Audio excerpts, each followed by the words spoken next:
Hello दोस्तों, कैसे आप सब। तो ये बजट एक तो खास रहा है इनकम टैक्स को लेकर, उस पर सबसे ज़्यादा फोकस रही। और जो राज्य है जिस पे सबसे ज़्यादा फोकस रहा वो है बिहार। बिहार का इस पूरे बजट में 9-10 बार जिक्र किया गया और बिहार पे स्पेशल फोकस भी किया गया। बिहार के लिए बहुत सारी स्पेशल घोषणाएं की गई हैं। और जब बिहार की घोषणाएं हो रही थी तो किस तरीके से हुटिंग हो रही थी पार्लियामेंट में, वो भी आप देख सकते हैं। तो ये सब हो इसीलिए रहा है क्योंकि इसका एक बहुत बड़ा कारण है बिहार में जो सीटों का आंकड़ा है, जिस तरीके से नीतीश कुमार जी ने सपोर्ट किया है मौजूदा मोदी गवर्नमेंट को। प्लस बिहार में भी आने वाले 7-8 महीने में चुनाव है, वहाँ पे स्टेट इलेक्शन है, तो उसको भी ध्यान में रख के बीजेपी ये बजट बना रही है। तो खैर जो भी हो, बिहार के लिए बेहतर है। और न सिर्फ ये बजट बल्कि जो 2024-25 का बजट था, पिछला बजट, वो भी बिहार के लिए बहुत स्पेशल था। उसमें भी बहुत सारे ऐसे प्रोविजन किए गए जिससे बिहार को बहुत फायदा हुआ था। तो आपको बताते हैं सिलसिलेवार तरीके से, एक एक बात बताएंगे कि बिहार में के लिए क्या क्या घोषणाएं की गई हैं, क्या क्या नए चीज़ें हैं जो बिहार को दी गई हैं।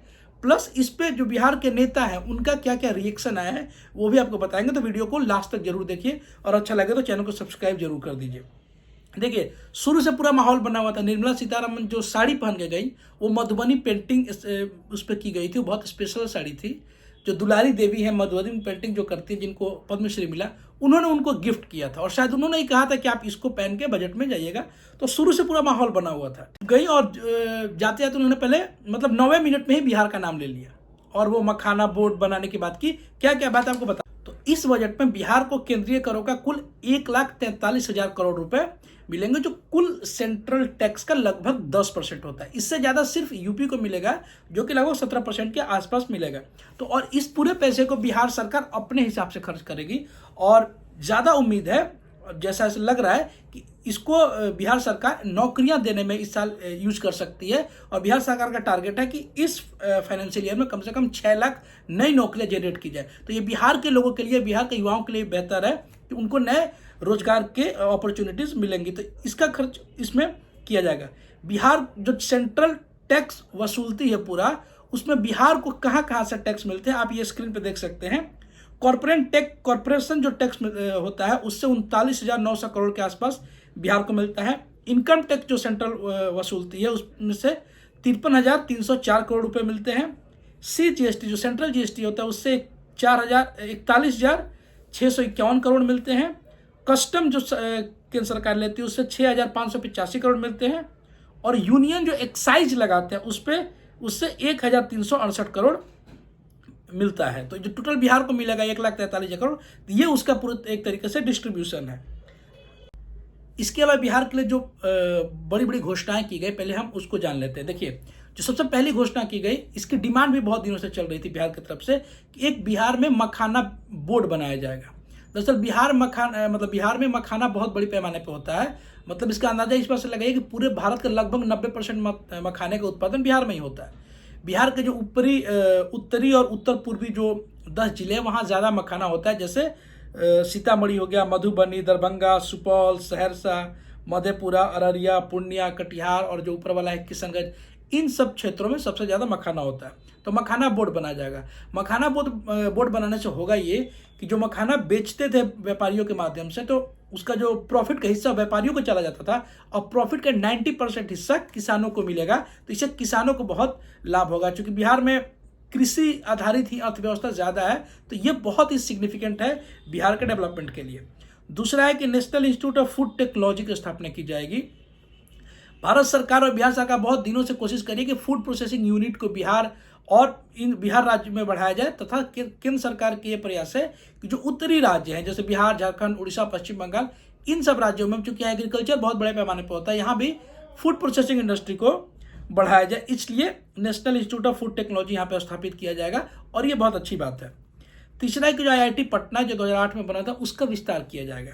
मौजूदा समय में पटना में 2883 सीटें हैं, जिसमें अंडर ग्रेजुएट, पोस्ट ग्रेजुएट, कुछ जो PG होते हैं, PhD होते हैं, उनकी सीटें मिला के हैं। तो उसको बढ़ा के 5,000 करने की बात की गई है। और उसके इंफ्रास्ट्रक्चर को भी बढ़ाया जाएगा, जैसे कि 2 बॉयज हॉस्टल है और 1 गर्ल्स हॉस्टल है। तो इसकी भी संख्या बढ़ाई जाएगी। जाहिर सी बात है, जब स्टूडेंट की संख्या बढ़ेगी तो इसकी भी संख्या बढ़ानी पड़ेगी। चौथा है कि 3 ग्रीनफील्ड एयरपोर्ट बनाए जाएंगे। कहाँ कहाँ बनाए जाएंगे ये? तो एक राजगीर में, एक भागलपुर में, एक सोनपुर में। तो तो सोनपुर वाले इलाके में भी बहुत दिनों से डिमांड चल रही थी कि यहाँ पे एक नया एयरपोर्ट बनाया जाए। दरअसल ग्रीनफील्ड एयरपोर्ट वो होता है जो एयरपोर्ट पूरी तरीके से नया बनता है, नई जमीन ली जाती है, वहाँ नए कंस्ट्रक्शन होता है। जैसे कि नोएडा में एयरपोर्ट बन रहा है तो उसको ग्रीनफील्ड एयरपोर्ट बोलते हैं। ब्राउनफील्ड एयरपोर्ट बोलते हैं जो पुराना एयरपोर्ट है उसी को रिफर्बिश करके, उसी को रीडेवलपमेंट करके नया बनाया जाता है, तो उसको ब्राउनफील्ड एयरपोर्ट कहते हैं। जैसे पटना एयरपोर्ट अभी उसको तोड़ करके अच्छे से और विस्तार किया जा रहा है, तो वो ब्राउनफील्ड एयरपोर्ट है। तो बिहार के जो दो एयरपोर्ट है, एक पटना और एक बिहटा दरअसल वो एयरफोर्स का है, तो इन दोनों का विस्तार किया जाएगा, इसलिए इसको ब्राउनफील्ड डेवलपमेंट कहेंगे। तो इस पर भी बात की गई है। और जो पांचवी बात की गई वो है पश्चिमी जो कोसी नहर परियोजना है उसके विस्तार की और उसको डेवलप करने की बात की गई है। इससे क्या होगा, एक तो बिजली उत्पादन होगा, प्लस इन क्षेत्रों में सिंचाई को लेकर के बहुत समस्या है, तो सिंचाई भी बड़े मात्रा में हो पाएगी कोसी वाले क्षेत्र में, तथा बाढ़ से भी राहत मिल पाएगी। आपको पता है कि बिहार में हर साल बाढ़ आ जाती है। तो ये स्पेशल घोषणा है जो कि बिहार के लिए की गई है, और इसमें कोई शक की बात नहीं है कि ये बुनियादी चीज़ें हैं। अगर इसको अच्छे से इंप्लीमेंट किया जाएगा तो बिहार में न सिर्फ रोजगार जनरेट होगा बल्कि बिहार की इकोनॉमी भी आगे बढ़ेगी, और बिहार में नए नए मतलब एक तरह समझिए कि रोजगार के अवसर उत्पन्न होंगे, क्योंकि बिहार बाकी सभी राज्यों से बहुत पीछे रह गया है। तो बिहार पे स्पेशल तवज्जो देने की ज़्यादा ज़रूरत है, न सिर्फ स्टेट को बल्कि केंद्र सरकार को भी। स्टेट सरकार की यहाँ रिस्पॉन्सिबिलिटी इसलिए बढ़ जाती है कि केंद्र से जो भी इनको ये फंड मिल रहा है उसका अच्छे से इम्प्लीमेंटेशन जमीन पे हो, ऐसा ना हो कि वो करप्शन या किसी और मामले में फंस के रह जाए। तो ये बिहार के लिए स्पेशल था। जाहिर सी बात है, इस पे नेताओं के रिएक्शन आने थे। तो जब भी बजट आता है तो अगर जो पक्ष के जैसे जिस पार्टी के लोग हैं वो बोलेंगे कि इससे बेस्ट कोई बजट ही नहीं था, रूजवेल्ट के बाद सबसे बेस्ट बजट यही पेश किया गया है, और जो विपक्ष होंगे वो बोलेंगे इससे खराब बजट ही नहीं है। तो आमतौर पे इन सब मसलों पे आपको एक्सपर्ट की बात सुननी चाहिए, नेताओं की बात नहीं सुननी चाहिए, क्योंकि वो एक विशेष पार्टी की जो लाइन होती है उससे प्रेरित होता है। खैर, किसने क्या कहा बताते हैं।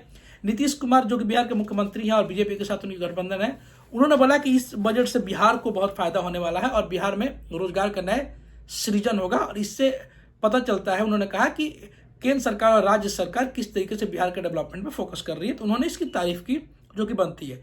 जो बिहार में विपक्ष के नेता हैं तेजस्वी यादव, उन्होंने बोला कि मतलब उनका भी फोकस था कि बिहार को जो विशेष राज्य का दर्जा मिलने वाला था उस पर कोई बात नहीं हुई। तो उन्होंने कहा कि सरकार ने एक लॉलीपॉप दे दिया है। एग्जैक्टली सेम बात इन्होंने पिछले बजट में भी की थी।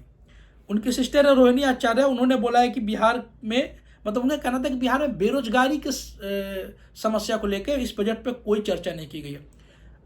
तो इस पे मतलब जाहिर सी बात है, जितने भी मैंने आपको बातें बताई, घोषणा की गई है, ये इंप्लीमेंट होगा तो इससे रोजगार तो बढ़ेगा ही। खैर, इनका ये कहना था, इन्होंने कहा कि साइनिंग इंडिया की तरह, जो साइनिंग इंडिया का नारा था उसकी तरह ये भी एक नारा है जो कि फ्लॉप हो जाएगा, इनका ये मानना है। साइनिंग इंडिया का नारा 2004 में आपको पता है जब वाजपेयी जी की सरकार थी तब ये नारा बहुत फेमस हुआ था। बिहार में पूर्णिया से निर्दलीय सांसद है पप्पू यादव, उन्होंने बोला है कि अभी जो मतलब उन्होंने कहा कि जो इनकम टैक्स को लेकर खुशियां मना रहे हैं उसको आप अभी थोड़ा सा ठहर जाइए।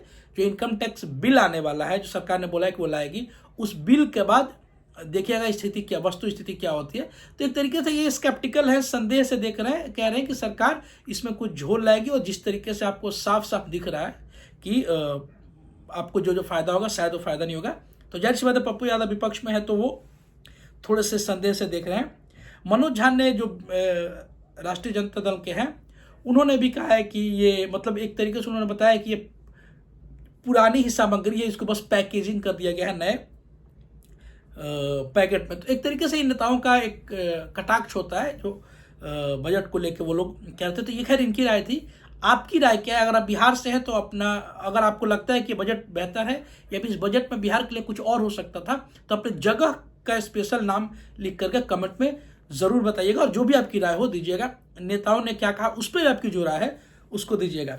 इनकम टैक्स को लेकर कि इनकम टैक्स में सरकार ने जो बदलाव किए हैं उससे वास्तव में आपको कितना फ़ायदा होगा अगर आप कहीं नौकरी करते हैं, तो अगर वो जानना चाहते हैं तो ठीक इसके पहले एक वीडियो डाला है, उस वीडियो में जाकर देखिए, जहां आपको इनकम टैक्स जो ये स्लैब लागू किया गया है उसको लेकर सारे कन्फ्यूजन्स दूर हो जाएंगे। और अगर वीडियो पसंद आए तो सब्सक्राइब जरूर कीजिए।